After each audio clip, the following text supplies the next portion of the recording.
Hello, I'm Dr. Daly. I'm your instructor for PSY 300G Movies and Madness. In this video, I'm going to give you an overview of the D2L site. I'm going to go over the syllabus and also take you on a little tour of the perusal site, which is where you will be doing your reading for this course. So I'll start off with the front page of the D2L page for this class. And what you have is my contact information, the class time and location, all of that usual stuff, my email address. For office hours, instead of having scheduled office hours, I have you make appointments with me at a time that is convenient to you. And the way I do this is through a Microsoft Office product called Bookings, which synchronizes with my Outlook calendar. So by clicking on this link to my bookings page, you can schedule a time to meet with me either in person or online. There will be a couple of times during the semester where you will be required to meet with me about projects, and I will ask that you use that link in order to set up your appointment. It's convenient for me because it automatically rules out times when I'm in class or when I have meetings or other kinds of appointments. And it shows you kind of a grid of what's available in terms of times to meet with me. So that's how you'll meet, schedule times to come into my office or to meet with me online. The films that you'll be watching in this class will be delivered primarily through a service called Swank that you access through the databases that are offered through our library system. Basically what we do, I give them a list of the films that I'm going to use, and they pay a subscription fee so the students in the class can access those films at their convenience on their computers.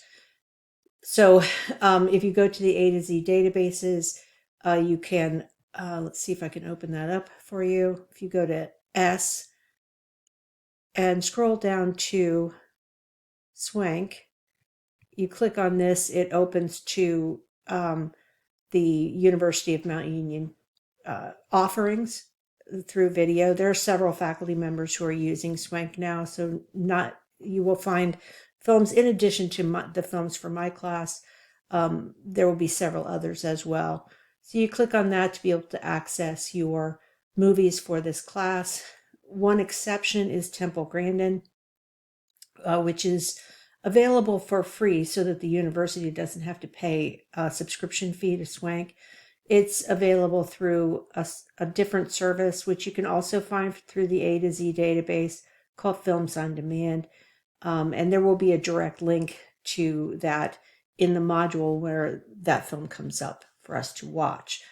For each of the films, the Swank direct link will be in the module where the film comes up, where we'll be covering it that week.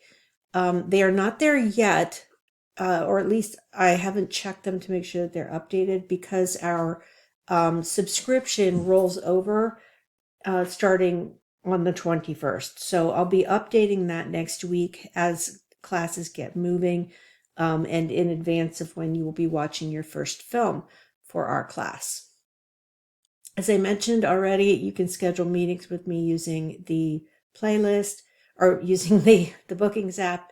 There's also a playlist for PSY 300 I started constructing this during the pandemic year, the first year of the pandemic, where we were all remote in the fall of 2020. And as a result, I built lectures, I built a number of things that students used while they were taking that course remotely. Feel free to watch any of those. I don't have lectures for every single film that we are going to be using this semester. I do, change things up now and then, but you'll find that there are lectures on some of the films that we will be watching this semester. So feel free to watch those if you choose.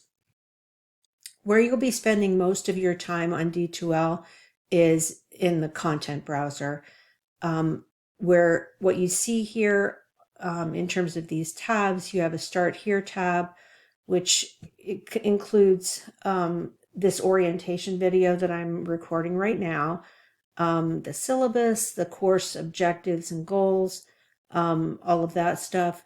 Then there's a tab for the usual resources and policies that are policies and things that you can access that are university-wide, such as the DWALK Studio or the policies with respect to privacy.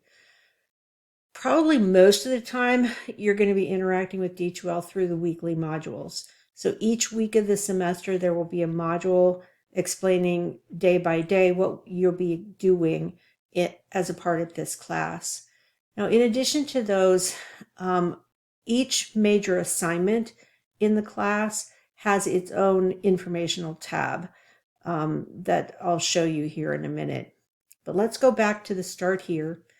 As I mentioned, the video that I'm recording right now will be in the orientation to the course.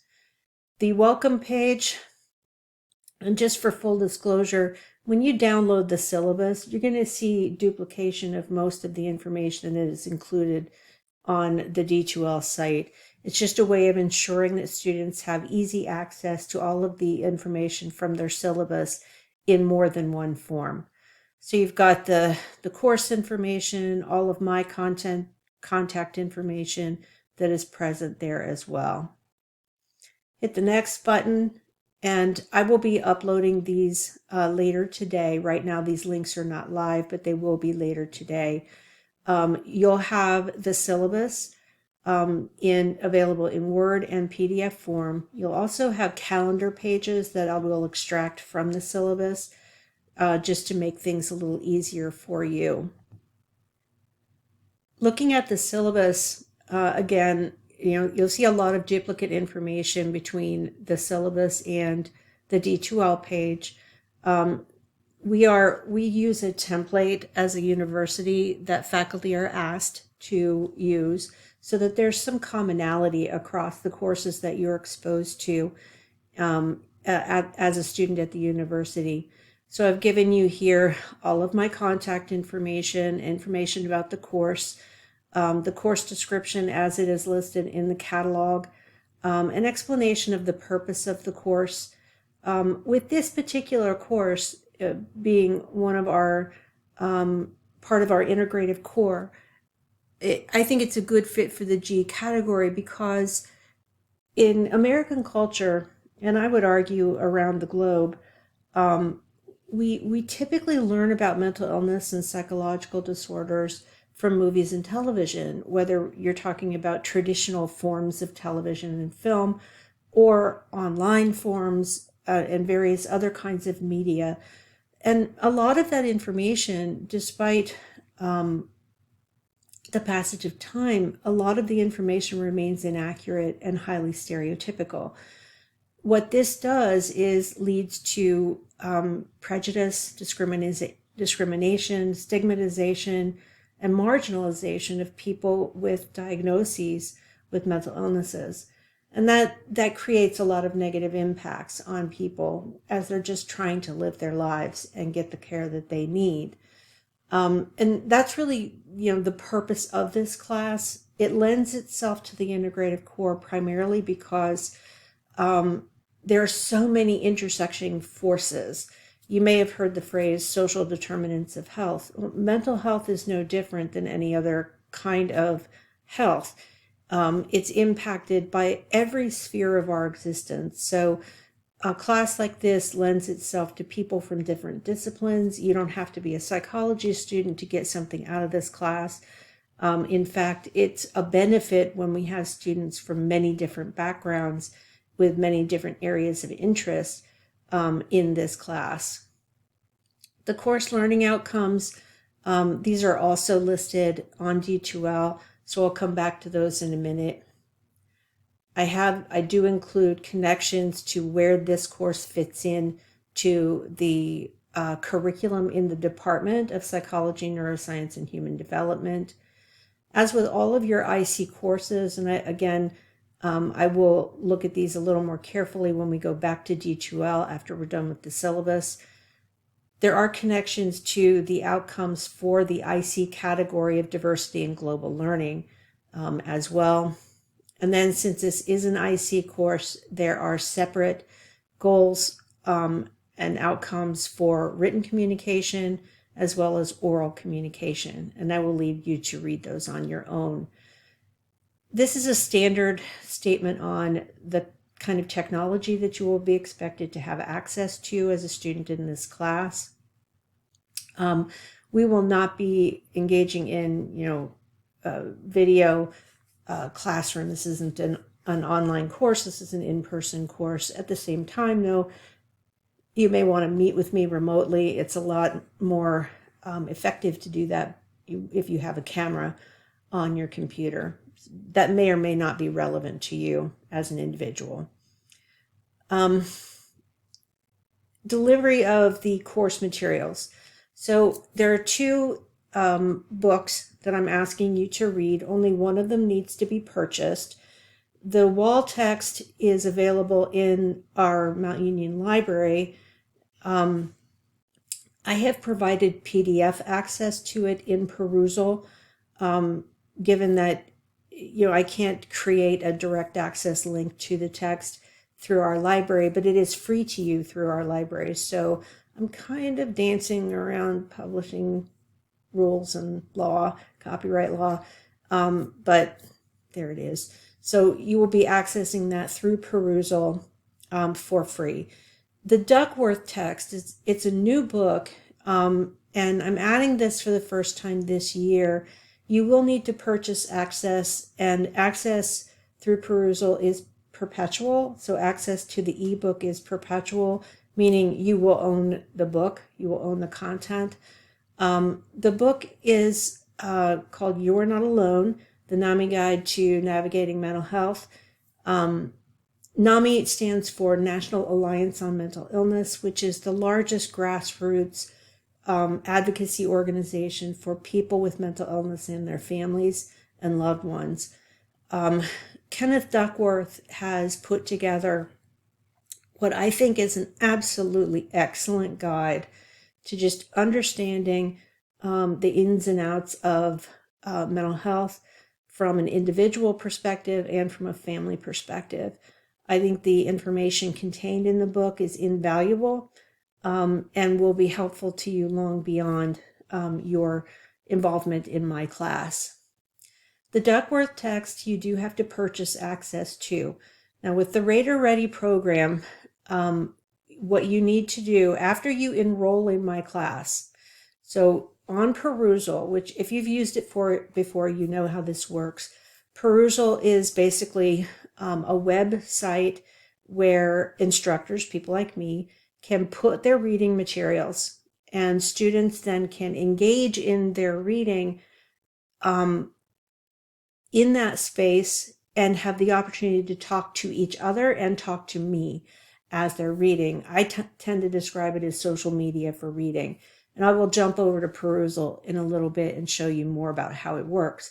But for right now, if you need an access code to just enroll in my class. And the access code is this set of letters here. That just enrolls you. The first time you try and open the Duckworth text, you're going to be prompted to either purchase it there or enter a purchase code from your bookstore. With the Rater Ready program, you should be provided with that purchase code. And you will need to contact the bookstore or go to the university store yourself and get that purchase code. If you have questions about that, let me know. There are also some library materials that you might find useful for various assignments in this class. There's a guidebook for the DSM-5, which is the Diagnostic and Statistical Manual published by the American Psychiatric Association, and a case book for the DSM-5. Any additional readings, which at this point I don't have any, but if I decide to add something, I will let you know, and they'll be posted in information on that will be posted both in D2L and on Perusal. You'll also need to read one, what I call a first-person narrative account of living with mental illness. And there will be information in D2L on how to access those books. I have permission from the Annenberg Public Policy Center to post PDF copies of these books directly to the D2L site. So you will be able to open those books and read them on your own directly through D2L. Course assignments and grading.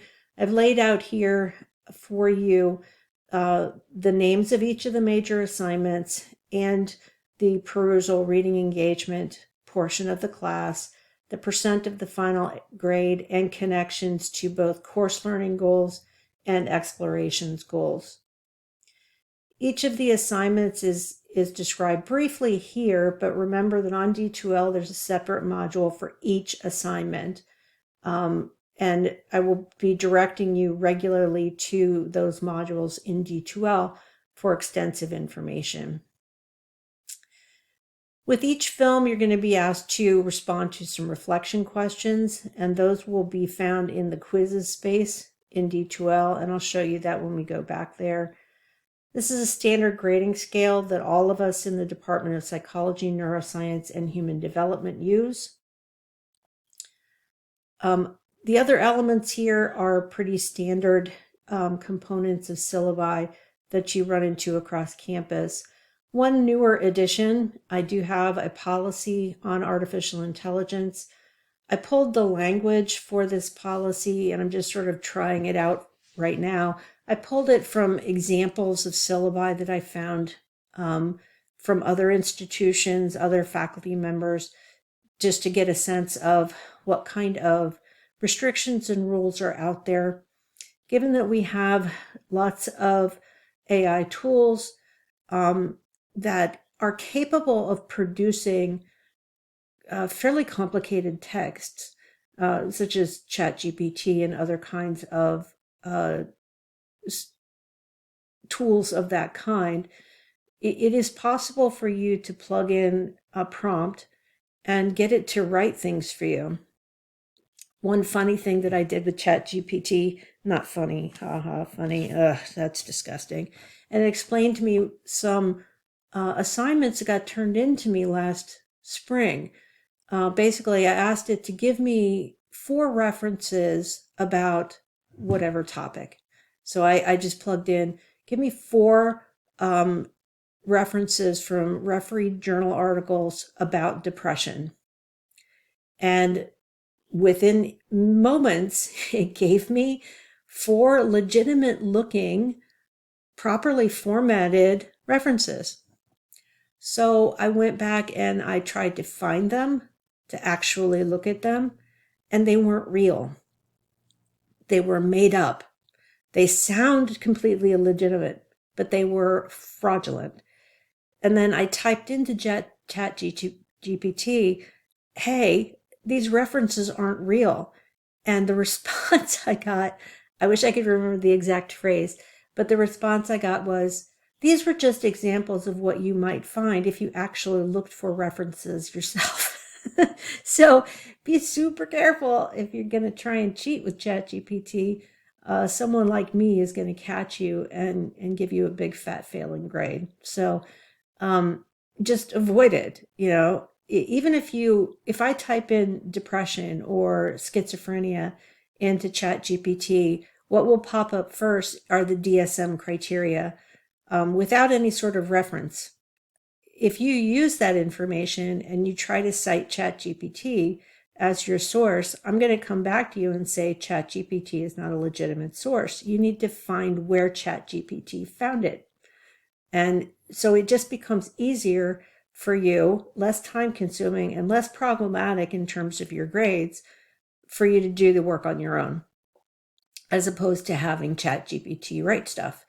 Another thing I found through students attempting to use ChatGPT to represent their own work was that if they prompted the AI system to say, write an introduction on the issue of whatever, including references or including citations, it'll produce several paragraphs that on the surface sound legitimate and compelling, and there will be citations that look real, but they're not.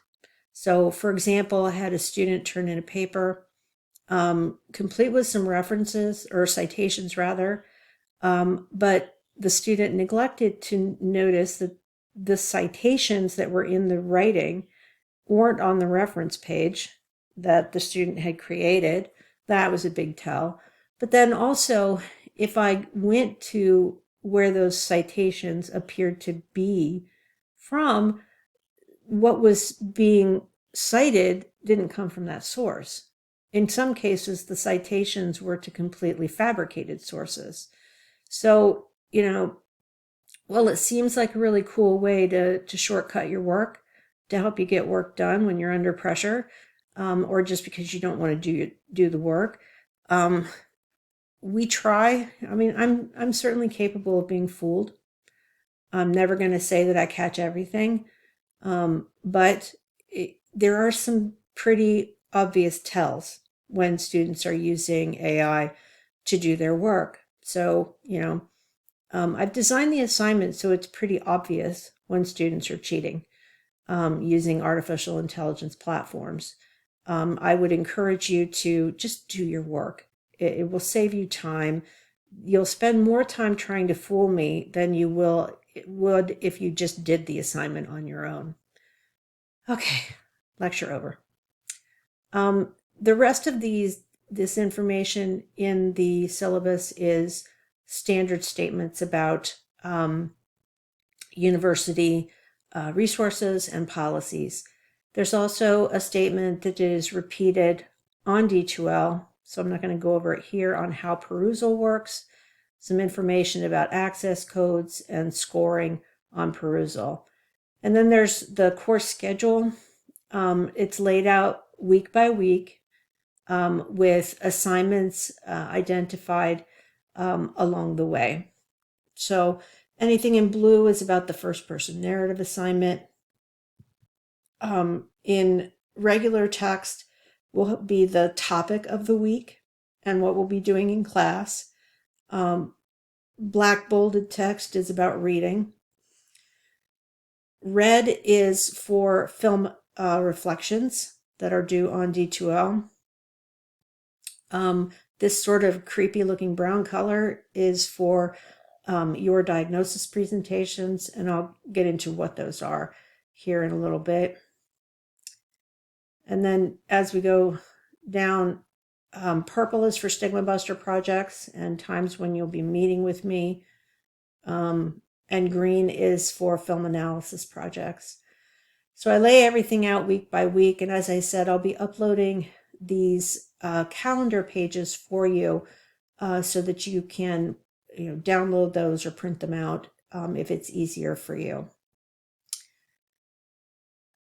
Okay, the next page on D2L is, again, it's repeated information that's also covered in the syllabus. I talked about the purpose of the course. I want to spend a little bit of time on the course learning outcomes. The principal purpose of the course, and I'll be going over this a lot in my first two lectures during week one, is to show you how to critically evaluate the way in which people with mental illness are being presented in film and in media of various forms. And I also want you to really critically think about how people who work in the mental health professions and the treatments that they provide, how those are prevented and presented in the media as well. I want you to be able to show me that you understand the impact of negative images of people with mental illnesses and people who deliver treatments and treatments themselves, how that has an impact on individuals, their families, and the culture as a whole. I want you to also show me, and this is one of the really critical reasons why I've added the Duckworth text this year, I want you to be able to show me that you can get good, reliable information and be able to communicate that information. concerning psychological disorders, mental illnesses, treatment programs and treatment methods. You need to show me that you can find accurate and useful information in those domains. With goals 5 and 6, this is where, excuse me, we really get into why this course is such a good fit for the G category. In this class, you'll be expected to come at the problems of stigma related to mental illness from many different points of view. I will often be calling upon different disciplines, different points of view as I help you to navigate each of our films and to think about the issues in general. The Duckworth text also does a really good job of pointing out all of the intersecting issues that are related to the experience of having a mental illness. Then finally, I want you to be able to apply what you learn and take it beyond the classroom. And that's why I have you do what I call Stigma Buster projects, which are basically projects designed to increase the level of awareness at the community level of psychological disorders and their treatment. The diversity and global learning goals, if you've taken some of the IC courses before, you know about this. If this is your first and only G course, the idea of the G courses is that you recognize that we live in a world that is messy and diverse, and our cultures, since there are multiples of them, are often imbued with multiple and often conflicting beliefs and values and thoughts. So what we do with the diversity and global learning category is help people to understand that diversity and get a better handle on how experiences like having a mental illness are a part of that experience of diversity. People with mental illness make up a very large proportion of the population. And at the same time, they are also a very stigmatized group and a group that experiences tremendous prejudice and discrimination. So we really have to think about that and put it into the context of this broader issue of diversity and global experience. The goals for the G courses is to show, as it states here, level and discipline appropriate written and oral communication, exploring similarities and differences between your own identity and culture and different identities and cultures, demonstrating an understanding of the complex construction of identity and culture, and identify complex questions about other cultures. Now, sometimes students ask me, well, this isn't a course about culture. Well, it's about a subgroup of people within culture. So all of the films that we're going to be looking at are American films. So within American culture, how is this subset of people with a disability, people with mental illness, and you can talk about the culture of people who have lived experience with mental illness and their families. They often do identify as their own group. So you're talking about a subgroup within a culture that has its own experiences and experiences at the cultural level a great deal of prejudice and discrimination. So we're going to be thinking about it in that way. I will leave you to read the written and oral communication goals on your own. On perusal, and I'm going to jump over to perusal now. I mentioned that the wall text is going to be available to you in PDF form on the perusal site. You can also access it through the Mount Union Library as an e-text if you want to. And the Duckworth text is going to be available through perusal as well. It must be purchased. Now, when you join the class. So you use that access code to get onto the course. And then what you'll see is this front page where each assignment is identified by the content and the deadline for submission of responses. So your first assignment is going to be Wall Chapter 1. And when you click on it to open it, here's what you'll see. You'll see the text of the chapter off onto one side. And then if you click all conversations, nobody has started a conversation about the text yet. But if you wanted to, say, respond to a piece of text, and my mouse is not behaving very well, but if I wanted to respond to this piece of text, I highlight the text and then I go over here and type. I can reflect on what I've read. Maybe it prompts me to remember a situation that I'm aware of or something like that. Or maybe I have a question that extends beyond it. Maybe someone else has highlighted a segment of text and I'm interested in their response and I want to respond to it. What you can do here is you put your prompt in.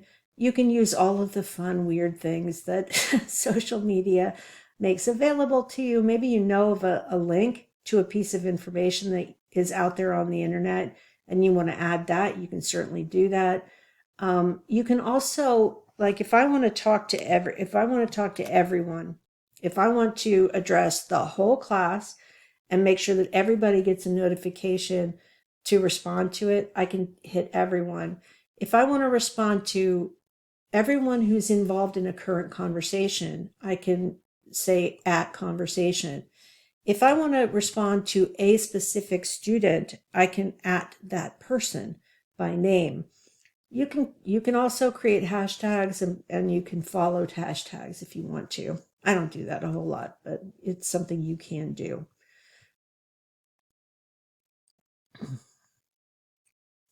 With the Duckworth text, as I mentioned before, the first time you try to open it, you're going to be prompted to put in the purchase code to either buy the text right there on Perusal, or if you're using Reader Ready, to enter the code that you're provided at the bookstore.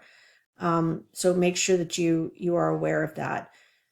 With each assignment, you will be expected to enter 3 responses to your reading. These are questions, interpretations, examples, responses to your classmates, whatever you're prompted to think about when you're reading. Scoring is done by the program. So, I gave you that long-winded issue about AI. There's a lot of AI that's really, frankly, super useful. Perusal scoring is done via an AI that basically looks for the degree of cognitive complexity of your response. So basically, and I do review every score that goes in the grade book, and I override scores that I think the AI was just, stupid about. Anyway, basically, the way scoring works is if you give a comment that basically says something pithy like, I agree with that, or, oh, that's cool, or that's weird, you're going to get a very, very low score because those aren't particularly insightful comments. If you give a comment or make a statement that's essentially just repeating what the text you've highlighted says, you're also going to get kind of a mid-range score or maybe even a low score, especially if you repeat word for word what is written in the text. If you give a comment or ask a question that is not repeating what was said in the text, that goes clearly beyond the text, and is significant enough in length that it suggests that you've given some thought to it, then you're going to get a 3. So the 3 is the high score, 0 is the low score. And that's how scoring works. You'll get used to it really quickly. If you haven't used Perusal before, by the time you get to week 2, you'll have it pretty much figured out. I try to set it up in the settings so that you can see what kind of scoring you're getting. And I'm very involved on Perusal. I try not to interfere with your conversations with each other. But I respond to questions that people post. I add clarifying comments if I think it's useful. I might share an external link if I think it's helpful. But I do give attention to what you write. Anytime someone gets less than full credit in the gradebook, I go back and read those comments. And if I feel like the comments warrant full credit, I just override the score and give you what I think you deserve. So that's essentially how Perusal works. And there's an explanation here if you want to read through that as well. Now I'm going to jump back to the table of contents here in the content browser. There is this whole section on resources and policies. One that I will highlight for you is the style resources for APA style. You will be expected in this course, in your papers that you turn into me, to use APA 7th edition style references and citations. I'm not too worried about some of this stuff is much more relevant to, like, you're writing a research report on a study you conducted. What's most important for you is the reference examples, the reference guide, avoiding plagiarism, creating a reference list, and guides to proper citations. Those will be the most helpful to you. Now, with each of the major assignments, I've mentioned before that there is a module for you to look at. So with your first major assignment in this class, it's called the first person narrative essay. And as I describe it here, and I'll talk about it more in class too, I think it sets the right tone in this class if you read a firsthand account of a person who was diagnosed as a young person with a mental illness. And you can choose which one you want. Carrie Arnold's book is about experiencing an eating disorder. Elizabeth Ford's book is about social anxiety. Kate Irwin's book is about depression. Jamieson's book is about bipolar disorder. Kant's is about obsessive compulsive disorder. Keegan writes about his experience with opiate addiction. Lazine also experienced depression and to some extent bipolar disorder, but it's really focused on suicidality. And then finally, Kurt Snyder writes about his experience with schizophrenia. You're going to be asked to select one of these and then write a reflection essay that achieves these learning objectives. I have outlined here some tasks for you to complete as you're going forward. There's a rubric for this assignment that you can view. There's a deadline for when you need to turn in your assignment. And do recognize that with each of the major assignments, you have the ability to revise one time for those assignments. So each of the major assignments is going to have one of these modules. I will mention the Your Diagnosis presentation assignment as well.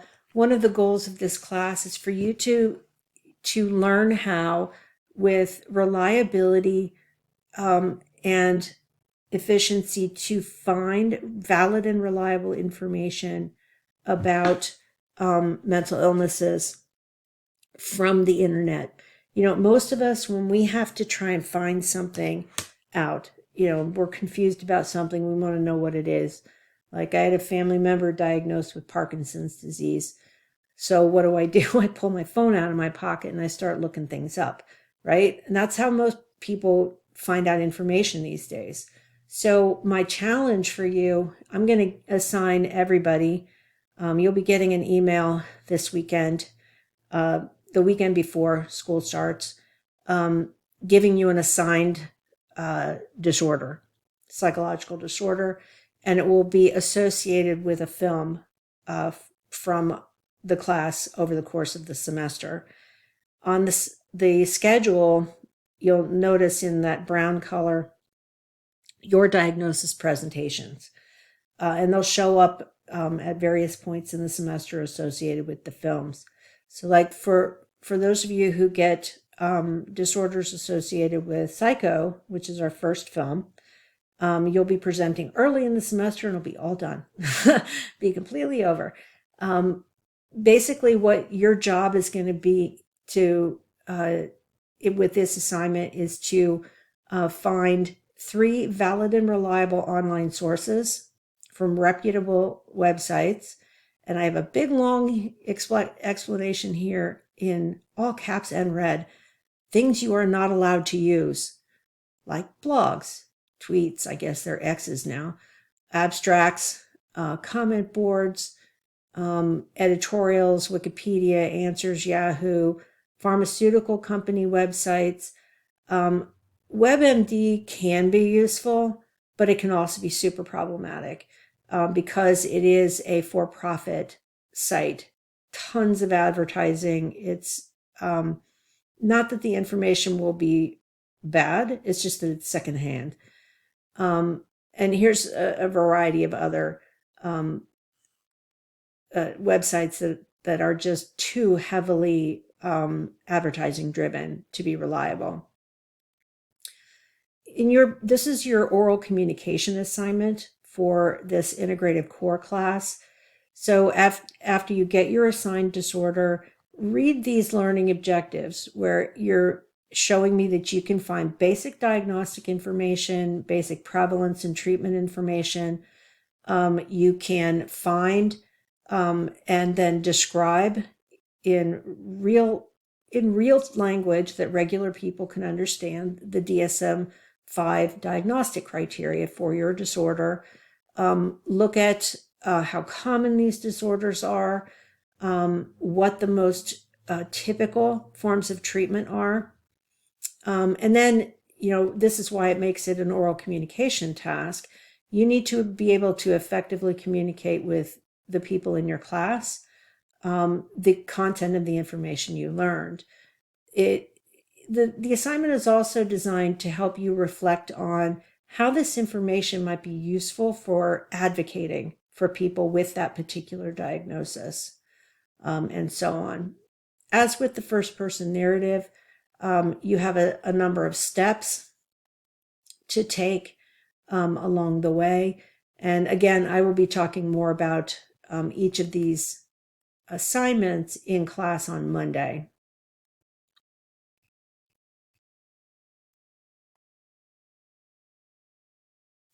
All right, so I will leave you to look at the film analysis essay and stigma buster project modules on your own at this point. I also have lecture days that are reserved for me to go over those assignments in class. The weekly modules are all laid out in similar form. I give you an overview of each week. I state some learning objectives, and typically what I'll do when I come into class is I'll pull these up. I'll pull the module up and indicate where we are each given week. So like in week 1, Monday, I'll be going over the syllabus just like I'm doing here, reviewing perusal, talking a lot about the Your Diagnosis assignment. Wednesday and Friday, I'll be laying out basically the model, the theoretical model that I use to talk about this content. And I'm not going to comment on that any further right now. Each week, there will be a link to the next week and also a link to the previous week. once we get beyond week 1, which is sort of introductory, then we start watching movies. So a typical week where we're watching a film will include some overview information about the film that you're going to be watching, a couple of images here and there, kind of what my goal is for looking at this film, for why I chose it. There will be specific learning objectives associated with that film, and then a set of tasks. Typically, what I'm going to expect you to do is, since you have access to these films on Swank, before class on a Monday, occasionally it's a Wednesday if we have days where Monday is a day off, for example. But before that class day, you will need to have watched the film and then responded to the reflection questions.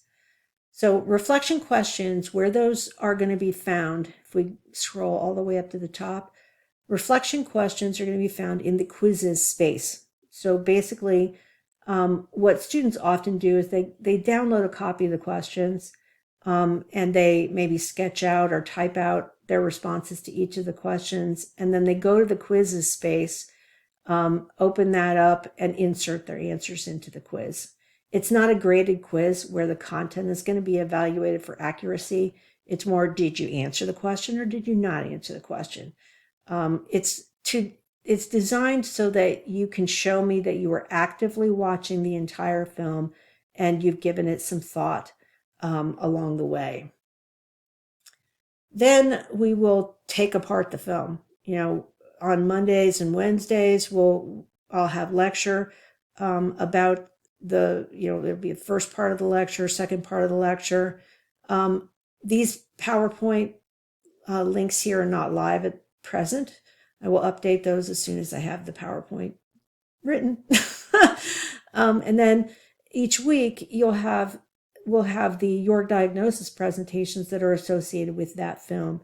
So, Friday of week 2, the people who are assigned Your Diagnosis presentations for psycho, they're going to be doing their presentations that day. So that's how each week is typically laid out. Now I'll show you, I'm not sure how this looks from a student perspective. This is how it looks on my side of things. I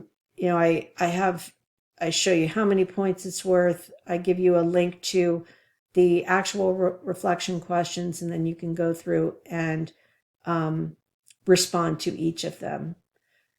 I'm quite sure it doesn't look that way on the student side, but it is in the quizzes space. So basically that's about it. That's my overview of the D2L page, the perusal page, the syllabus. I'm really looking forward to meeting with all of you starting on Monday. So see you then.